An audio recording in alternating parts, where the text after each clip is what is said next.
So if you've ever enrolled in a 401k plan, you probably realize that choosing from your investment lineup can be somewhat overwhelming. And throughout this process, you've probably encountered something called target date funds.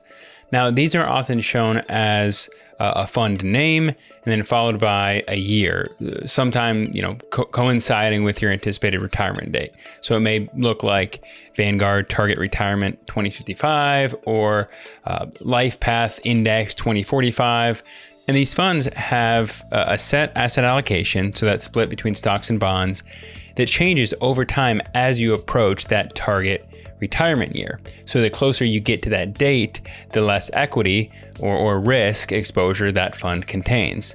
So these funds are designed for people, who simply just want to get their money invested without having to think about it again. And while these investment options provide an easy solution to those with limited investment knowledge or limited time or interest, they often aren't the optimal solution. And one reason for that is the glide path. So the glide path is the time frame in which the equity exposure in the fund is reduced. So for instance, Vanguard's Target Retirement 2065, that fund starts at a 90% equity, 10% fixed income allocation. Now over time, the equity gradually decreases to 50%.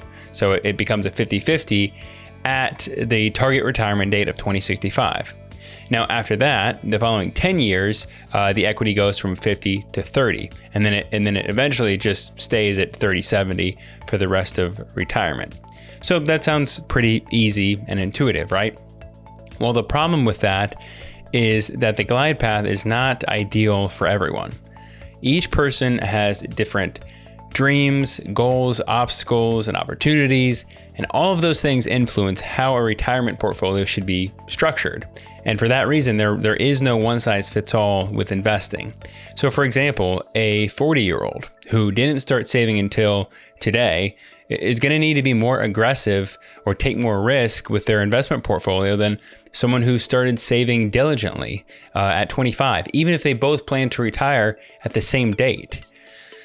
Or a 65-year-old who has built up a sizable nest egg, has healthy spending habits. They may need to take less risk at retirement than is offered by the target date fund, where a 65-year-old who didn't start saving until later in life may need to take more risk than is offered in the target date fund.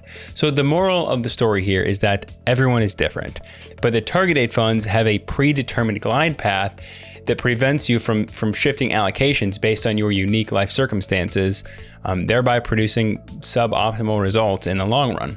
So a better solution here for your retirement portfolio would be to create a customized asset allocation based on your unique circumstances. Now, normally a 401k plan will have target date funds, but they'll also have a bunch of other funds in different asset classes for you to choose from. So this allows you to create your own glide path or your own asset allocation by strategically shifting from or to equities according to your personalized needs over time. Now, that's not to say that all target date funds are bad and they should never be utilized. They may work well for some people, and they're definitely great for just getting your money invested before until you can figure out what to do next. But it's definitely worth a second thought before simply putting all of your 401k contributions into a target date fund permanently. Like being underweighted in equities for decades could mean the difference of hundreds of thousands of dollars at retirement. Now, your financial advisor, if you have one, should sit down with you and review the fund lineup in your 401k and evaluate the most prudent option as it relates to your overall financial plan. Now, if you don't have a financial advisor, I wrote a blog about some things you should think about when determining your asset allocation. Again, that's split between stocks and bonds, how much risk you should take. So I'll put that in the description below if you want to read through that. Hopefully it's helpful. Thanks for watching. Have a great week.